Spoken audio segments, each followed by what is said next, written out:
ഞാൻ ഈ ഒരു പുഡിങ്ങിൻ്റെ റെസിപ്പി കുറേ മുന്നേ യൂട്യൂബിൽ പോസ്റ്റ് ചെയ്തിട്ടുണ്ടായിരുന്നു കേട്ടോ. അതുകൊണ്ട് തന്നെയാണ് ഞാൻ ഷോർട്ട് കുറച്ച് മുന്നേ ചെയ്തപ്പോൾ അത് ഡീറ്റെയിൽ ആയിട്ട് കാണിക്കാതിരുന്നത്. പക്ഷേ 2-3 പേര് അതിൻ്റെ വീഡിയോ ഡീറ്റെയിൽ ആയിട്ടൊന്ന് കാണിക്കണമെന്ന് പറഞ്ഞുകൊണ്ടാണ് ഞാനിതിപ്പോൾ ഇന്ന് കാണിക്കുന്നത് കേട്ടോ. അപ്പോൾ ഇതെനിക്ക് എന്തായാലും ഒന്ന് ഉണ്ടാക്കണം. അപ്പോൾ നിങ്ങൾക്കും കൂടി ഒന്ന് കാണിച്ചു തരാമെന്ന് വിചാരിച്ച്. അപ്പോൾ ഞാൻ ഇതിന് വേണ്ടിയിട്ട് എടുത്തിട്ടുള്ളത് 2 പാക്കറ്റ് 150 ഗ്രാമിൻ്റെ 2 പാക്കറ്റ് നേരിയ സേമിയയില്ലേ അതാണ്. പിന്നെ 2 പാക്കറ്റ് പാലും ഒരു ചെറിയ ടീന് കംപ്ലീറ്റ് ആയിട്ട് തന്നെ കണ്ടൻസ് മിൽക്കും വേണം. പിന്നെ ഒരു 100 ഗ്രാം ബട്ടറും കൂടി ഞാനിവിടെ എടുത്തിട്ടുണ്ട്. നമുക്ക് ആവശ്യത്തിന് നോക്കിയിട്ട് ചേർത്ത് കൊടുക്കുക. പിന്നെ ഒരു അരക്കപ്പോളം ബദാമും കൂടി എടുത്ത് വെച്ചിട്ടുണ്ട്. നിങ്ങളുടെ കയ്യിൽ ക്യാഷ്യോ ഉള്ളതാണെങ്കിൽ അതെടുത്താൽ മതി. ഇനി നമുക്ക് ഈ സേമിയൊക്കെ ഒന്ന് പൊടിച്ചിട്ടെടുക്കാം. പൊടിച്ചിട്ടെടുക്കാന്ന് പറയുമ്പോൾ മിക്സിയിലടിച്ചൊന്ന് പൊടിച്ചിട്ടെടുക്കേണ്ട കേട്ടോ. നമ്മുടെ കൈ വെച്ചിട്ട് തന്നെ ഒന്ന് പൊടിച്ച് കഴിഞ്ഞാൽ പെട്ടെന്ന് തന്നെ ഇത് പൊടിഞ്ഞ് കിട്ടിക്കോളും. അപ്പോൾ നമുക്ക് എല്ലാ സേമിയും ഇതുപോലെ കൈ വെച്ചിട്ട് ഒന്ന് പൊടിച്ചിട്ടെടുക്കുക. അപ്പോൾ കൂടുതലങ്ങനെ എന്താ പറയുക പൊടിയായിട്ടൊന്നും വേണ്ട കേട്ടോ. അതേ ഇതുപോലെ കിട്ടിയിട്ടുണ്ട്. ഇനി നമുക്കൊരു പാൻ അടുപ്പിലോട്ട് വെച്ച് കൊടുക്കുക. അതിലോട്ട് നമുക്കൊരു 3 ടേബിൾ സ്പൂണോളം ബട്ടറില്ലേ അത് ചേർത്ത് കൊടുക്കുക. നിങ്ങളുടെ കയ്യിൽ ഏത് ബട്ടറാണോ ഉള്ളത് അത് ചേർത്ത് കൊടുക്കുക. അൺസാൾട്ടഡ് ആവണം കേട്ടോ, ഉപ്പുള്ളത് പാടില്ല. ഇനി ഇത് കൂടുതൽ ചൂടായിട്ട് വരണ്ട കേട്ടോ. പെട്ടെന്ന് തന്നെ ബട്ടർ കരിഞ്ഞു പോകും. കുറച്ചൊന്ന് ചൂടായി വരുമ്പം ഒന്ന് മെൽട്ടായി വരുമ്പം ഇതിലോട്ട് നമ്മൾ നേരത്തെ പൊടിച്ച് വെച്ച സേമിയ ചേർത്ത് കൊടുക്കുക. ഇനി എല്ലാം കൂടി നന്നായിട്ട് തന്നെ ഒന്ന് മിക്സ് ചെയ്ത് കൊടുക്കുക. അപ്പോൾ നമ്മളിങ്ങനെ മിക്സ് ചെയ്യുന്ന സമയത്ത് നമുക്ക് മനസ്സിലാവും ബട്ടർ എത്രത്തോളം വേണം അല്ലെങ്കിൽ എത്ര കുറവുണ്ട് എന്നുള്ളത്. അപ്പോൾ എനിക്ക് കുറച്ചും കൂടി ബട്ടർ കുറവായിട്ട് തോന്നിയപ്പോൾ ഞാൻ 2 ടേബിൾ സ്പൂണോളം പിന്നെയും ചേർത്ത് കൊടുത്തിട്ടുണ്ട്. അപ്പോൾ ഞാൻ ഏകദേശം ഒരു 50 ഗ്രാമോളം ബട്ടർ ചേർത്തിട്ടുണ്ട്. 100 ഗ്രാമിൻ്റെയൊക്കെ ഒരു പാക്കറ്റ് വാങ്ങിക്കഴിഞ്ഞാൽ അതിൻ്റെ പകുതിയോളം ചേർത്ത് കൊടുക്കുക. അപ്പോൾ നിങ്ങൾ എത്രയാണോ സേമിയ എടുക്കുന്നത് അതിൻ്റെ ക്വാണ്ടിറ്റി അനുസരിച്ചിട്ട് വേണം ചേർക്കാൻ വേണ്ടിയിട്ട് കേട്ടോ. ഇനി അരക്കപ്പ് പഞ്ചസാര ഞാൻ പൊടിച്ചിട്ട് ഇതിലോട്ട് ചേർത്ത് കൊടുത്തിട്ടുണ്ട്. അരക്കപ്പ് ഇതിന് കണക്കാണ് കേട്ടോ. നല്ല പുഡിങ്ങിന് എന്തായാലും നല്ല മധുരം വേണം, അപ്പോഴേ ടേസ്റ്റ് ഉണ്ടാവും. പിന്നെ ഇതിലോട്ട് 3 ടേബിൾ സ്പൂണോളം പാൽപ്പൊടിയും കൂടി ചേർത്തിട്ട് നന്നായിട്ട് തന്നെ ഒന്ന് മിക്സ് ചെയ്തിട്ട് എടുക്കുക. എല്ലാ ഭാഗത്തും ആവുന്ന രീതിയിൽ നല്ലപോലെ ഒന്ന് മിക്സ് ചെയ്തിട്ട് തന്നെ എടുക്കുക. ഇനി ഇതിലോട്ട് നേരത്തെ ഞാൻ എടുത്ത് വെച്ചിട്ടുണ്ടായിട്ടില്ല ബദാം, അത് പൊടിച്ചിട്ട് അതിൻ്റെ പകുതി ഇതിലോട്ട് ചേർത്ത് കൊടുക്കുന്നുണ്ട്. ബാക്കി പകുതി നമുക്ക് പിന്നീട് ഡെക്കറേഷന് വേണ്ടിയിട്ട് ആവശ്യമുള്ളതാണ്. അപ്പം ഞാൻ ഇതിൻ്റെ ടേസ്റ്റ് നോക്കിയപ്പോൾ പാൽപ്പൊടിൻ്റെ ടേസ്റ്റ് കുറച്ചുകൂടി ഒന്ന് കുറഞ്ഞെന്ന് തോന്നിയപ്പോൾ ഞാൻ 2 ടേബിൾ സ്പൂണോളം ചേർത്തിട്ടുണ്ട്. നമ്മൾ ഈ പാൽപ്പൊടിയൊക്കെ എത്രത്തോളം ചേർക്കുന്നോ അത്രത്തോളം ടേസ്റ്റ് അല്ലേ. അപ്പോൾ അതൊക്കെ നിങ്ങൾ നോക്കിയിട്ട് ചെയ്യാം. ഇനി വേറൊരു പാൻ എടുത്തിട്ട് അതിലോട്ട് ഞാൻ 2 പാക്കറ്റ് പാലാണ് എടുത്തിട്ടുള്ളത്. ഞാനതാ പറഞ്ഞത് നിങ്ങൾക്ക് എത്ര ക്വാണ്ടിറ്റി വേണം അതിനനുസരിച്ചിട്ട് ഇതിൻ്റെ കണക്കൊക്കെ കൂട്ടിയും കുറച്ചൊക്കെ ചെയ്യാട്ടോ. ഇതിൽ നിന്ന് ഒരു അരക്കപ്പ് പാലെടുത്തിട്ട് അതിലോട്ട് 2 ടേബിൾ സ്പൂൺ കോൺഫ്ലവറും 3 ടേബിൾ സ്പൂൺ നിറച്ച് കസ്റ്റേർഡ് പൗഡറും കൂടി ചേർത്തിട്ട് നന്നായിട്ട് തന്നെ ഒന്ന് മിക്സ് ചെയ്തിട്ടെടുക്കുക. കട്ടകളൊന്നും ഇല്ലാണ്ട് നല്ലപോലെ മിക്സ് ചെയ്തിട്ടെടുക്കുക.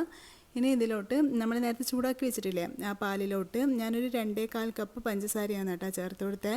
2 പാക്കറ്റ് പാലല്ലേ, 1 ലിറ്റർ പാലാണ്. അപ്പോൾ അതിൽ 2.25 കപ്പ് പഞ്ചസാര ചേർത്ത് കൊടുത്തിട്ടുണ്ട്. ഈ ഒരു ചെറിയ ടിന്ന് കണ്ടൻസ് മിൽക്ക് കംപ്ലീറ്റ് ആയിട്ട് അതും ഒഴിച്ചു കൊടുത്തിട്ടുണ്ട്.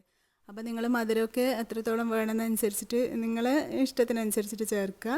പിന്നെ ഇതിലോട്ട് ഞാനൊരു 3 ടേബിൾ സ്പൂണോളം പാൽപ്പൊടിയും കൂടി ചേർത്തിട്ടുണ്ട്. പാൽപ്പൊടി ചേർത്താൽ നല്ലൊരു ടേസ്റ്റാണ് കേട്ടോ. കണ്ടൻസ് മിൽക്കൊക്കെ ചേർക്കുകയാണെങ്കിൽ പാൽപ്പൊടിൻ്റെ ആവശ്യമൊന്നുമില്ല, നിങ്ങളുടെ കയ്യിലുണ്ടെങ്കിൽ ചേർത്ത് കൊടുക്കാൻ നല്ല ടേസ്റ്റ് ഉണ്ടാവും. പിന്നെ 2 ടീസ്പൂൺ നിറച്ച് തന്നെ വാനില എസൻസ് ചേർത്ത് കൊടുക്കുക. നിങ്ങൾ 1 പാക്കറ്റ് പാലിനാണ് ചെയ്യുന്നതെങ്കിൽ 1 ടീസ്പൂൺ മതി കേട്ടോ. ഇനി നമ്മൾ നേരത്തെ മിക്സ് ചെയ്ത് വെച്ച കസ്റ്റേർഡിൻ്റെ മിക്സില്ലേ അത് ഈ ഒരു പാല് ചൂടായി വരുമ്പം അതിലോട്ട് ഒഴിച്ചു കൊടുക്കുക. പിന്നെ ഞാൻ ഇതിൻ്റെ മധുരം ഒന്ന് നോക്കിയപ്പോൾ കുറച്ച് മധുരം കുറവ് തോന്നിയിട്ട് ഞാനൊരു 1/4 കപ്പ് പഞ്ചസാരയും കൂടി ചേർത്ത് കൊടുത്തിട്ടുണ്ട്. അപ്പോൾ മൊത്തത്തിൽ 2.5 കപ്പ് പഞ്ചസാരയാണ് ഞാൻ ചേർത്തിട്ടുള്ളത്. ഞാൻ പറഞ്ഞല്ലോ പുഡിങ്ങിന് മധുരം ഉണ്ടെങ്കിൽ നല്ല ടേസ്റ്റ് ഉണ്ടാവും. നിങ്ങൾ മധുരം കുറവ് മതിയാണെങ്കിൽ അത് നോക്കിയിട്ട് ചെയ്താൽ മതി കേട്ടോ. പിന്നെ ഇതിലോട്ട് ഞാനൊരു പീസ് ചീസ് ഇട്ടിട്ടുണ്ട്. ചീസ് ഇടുന്ന ആ ഒരു വീഡിയോ മിസ്സായിപ്പോയി, ഓൺ ചെയ്യാൻ മറന്നുപോയി. അപ്പോൾ ഇത്രത്തോളം ഞാൻ മൊസറല്ല ചീസും കൂടി ഇട്ട് കൊടുത്തിട്ടുണ്ട്. അപ്പം നമ്മുടെ കസ്റ്റേർഡ് മിക്സ് അവിടെ റെഡി ആയിട്ടുണ്ട്. ഇനി നമുക്ക് ഈ പുഡിംഗ് ഒന്ന് സെറ്റ് ചെയ്യുക. അതിനുവേണ്ടി ഞാൻ ഒരു പുഡിംഗ് ട്രേ എടുത്തിട്ട് അതിൽ കുറച്ച് ഒരു 1/4 ഭാഗത്തോളം നമ്മൾ നേരത്തെ റെഡിയാക്കി വെച്ച സേമിയല്ലേ അത് ഇട്ട് കൊടുക്കുക. ഇനി നന്നായിട്ട് തന്നെ എല്ലാ ഭാഗത്തും ആവുന്ന രീതിയിൽ ആക്കി കൊടുക്കുക പുഡിംഗ് ട്രേൻ്റെ. പിന്നെ ഇതിൻ്റെ മുകളിലായിട്ട് നമ്മൾ നേരത്തെ റെഡിയാക്കി വെച്ച കസ്റ്റേർഡ് മിക്സ് ഒഴിച്ച് കൊടുക്കുക.